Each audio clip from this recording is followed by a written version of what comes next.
సరే, ఇప్పుడు టీడీపీ జనసేన మహాకూటమిలో అనూహ్యంగా బీజేపీ కూడా చేరబోతున్నట్టు వార్తలు వస్తున్నాయి. ఒకవేళ గనక బీజేపీ చేరితే మహాకూటమికి లాభమా నష్టమా? 2014 ఆంధ్రప్రదేశ్ శాసనసభ ఎన్నికలలో 3 పార్టీలు కలిసి పోటీ చేశాయి. టీడీపీ, జనసేన, భారతీయ జనతా పార్టీ కలిసి పోటీ చేశారు. అద్భుతమైనటువంటి విజయాన్ని సాధించారు, గెలుపు సాధించినారు. అదే విన్నింగ్ టీమ్ ని మళ్లీ రిపీట్ చేయాలనేటటువంటి ఉద్దేశంతో 2024 శాసనసభ ఎన్నికల్లో కూడా ఇప్పటికే తెలుగుదేశం పార్టీకి జనసేనకు మధ్య పొత్తు కన్ఫామ్ అయింది. 99 సీట్లకు ఉమ్మడి అభ్యర్థులను కూడా ప్రకటించినటువంటి సందర్భంలో భారతీయ జనతా పార్టీ కూడా కూటమిలో చేరబోతుందనేటటువంటి వార్తలు వస్తున్నాయి. అయితే భారతీయ జనతా పార్టీ గనక టీడీపీ జనసేన కూటమిలో చేరితే ఎంత మేరకు లాభం ఉంటుంది, ఎంత మేరకు నష్టం ఉంటుంది అనేటటువంటి విశ్లేషణలు, చర్చలు కూడా జరుగుతున్నటువంటి సందర్భంలో మనం ఇక్కడ గమనించాల్సినటువంటి విషయం ఏంటి అనంటే 2014 శాసనసభ ఎన్నికల్లో గానీ 2019 శాసనసభ ఎన్నికల్లో గానీ టీడీపీ నుండి ఒక్క మైనార్టీ కూడా గెలవలేకపోయారనేటటువంటి విషయాన్ని ఇక్కడ మనం గమనించాలి. అంటే మైనారిటీలలో టీడీపీకి పెద్ద ఎత్తున ఓటింగ్ జరగటం లేదు.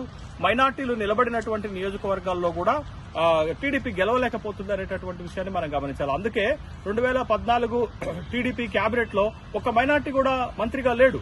చివరి నిమిషంలో నంద్యాల ఉప ఎన్నిక వచ్చినటువంటి సందర్భంలో ఎమ్మెల్సీగా ఉన్నటువంటి ఎన్ఎండి ఫరూక్ ని మంత్రివర్గంలోకి తీసుకున్నటువంటి సందర్భాన్ని మనం చూస్తున్నాం. అయితే ఇప్పుడు ఈ కూటమిలోకి గనక బీజేపీ వచ్చి చేరితే కూటమికి వచ్చేటటువంటి ప్రధానమైనటువంటి నష్టం ఏంటి అనంటే మైనార్టీ వర్గాలు కూటమికి మరింత ఎక్కువగా దూరం అయ్యేటటువంటి అవకాశం ఉంది. దేశవ్యాప్తంగా ఇవాళ భారతీయ జనతా పార్టీ బలం పుంజుకుంటున్నటువంటి నేపథ్యంలో తెలంగాణలో కూడా మైనార్టీలు బీఆర్ఎస్ కు దూరం అవటం వల్లనే కాంగ్రెస్ పార్టీ గెలిచిందనేటటువంటి విషయాన్ని మనం గుర్తుపెట్టుకోవాలా. ఇవాళ ఒకవేళ బీజేపీ గనక కూటమిలో గనక చేరితే పెద్ద ఎత్తున మైనార్టీ ఓటు బ్యాంకుని కూటమి కోల్పోయేటటువంటి అవకాశం ఉంది. ఇది నష్టమైతే లాభం ఏంటి అనంటే భారతీయ జనతా పార్టీ గతం కంటే పుంజుకుంది. గతంలో భారతీయ జనతా పార్టీకి మీకు ఆంధ్రప్రదేశ్ లో 0.8% ఓట్ బ్యాంక్ ఉంటే ఇప్పుడు దరిదాపు 2.5% ఓట్లకు భారతీయ జనతా పార్టీ ఎదిగినట్లుగా మనకి విశ్లేషణలు, సర్వేలు చెప్తున్నటువంటి క్రమంలో Bharatiya Janata party vote add అయితే కూటమి బలం పెంచుకుంటుంది. కానీ అట్ ద సేమ్ టైం అదే సందర్భంలో మైనార్టీలు కూటమికి దూరం అవుతారు కాబట్టి నష్టం జరిగేటటువంటి అవకాశం ఉంది. కాబట్టి భారతీయ జనతా పార్టీ కూటమికి వస్తే మోడీ చరిష్మా దేశవ్యాప్తంగా ఉంది. ఆ చరిష్మా కూటమికి అనుకూలమైనటువంటి అవకాశాలు ఇస్తుంది.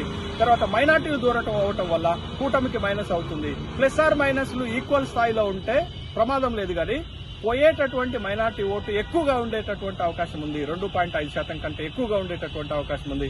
మైనార్టీలు ఆంధ్రప్రదేశ్ లో దరిదాపు 60 నియోజకవర్గాల్లో గెలుపు ఓటమిని ప్రభావితం చేసేటటువంటి అవకాశం ఉంది. ఉదాహరణకు అదే నంద్యాల నియోజకవర్గంలో మైనార్టీలు గెలుపు ఓటమిని ప్రభావితం చేస్తారు. గుంటూరు 2 నియోజకవర్గాల్లో మైనార్టీలు ప్రభావితం చేసేటటువంటి అవకాశం ఉంది. ఇట్లా ఒక 60 శాసనసభ నియోజకవర్గాలలో ఆంధ్రప్రదేశ్ లో మైనార్టీలు ఓటు బ్యాంకే కీలకం. వాళ్లే గెలుపు ఓటమిని ప్రభావితం చేస్తారు. కాబట్టి కూటమిలో బీజేపీ చేరితే మైనార్టీలు దూరం అయితే కూటమికి నష్టం చేసేటటువంటి అవకాశం ఉంది. కానీ దేశవ్యాప్తంగా మోడీకి ఒక ఫీల్ గుడ్ ఫ్యాక్టర్ ఉంది. మోడీ 3వ సారి అధికారంలోకి రాబోతున్నారు, హ్యాట్రిక్ విజయం సాధించబోతున్నారు అన్న ఒక అభిప్రాయం ఉన్నది. కాబట్టి ఆ ఓటింగ్, ఆ ఫీల్ గుడ్ ఫ్యాక్టర్, ఆ పాజిటివ్ వేవ్ కూటమికి యాడ్ అయితే కూటమి కూడా కొన్ని స్థానాల్లో అంటే నాన్ మైనార్టీలు ఉన్నటువంటి స్థానాల్లో విజయం నమోదు చేసుకునేటటువంటి అవకాశం ఉంది.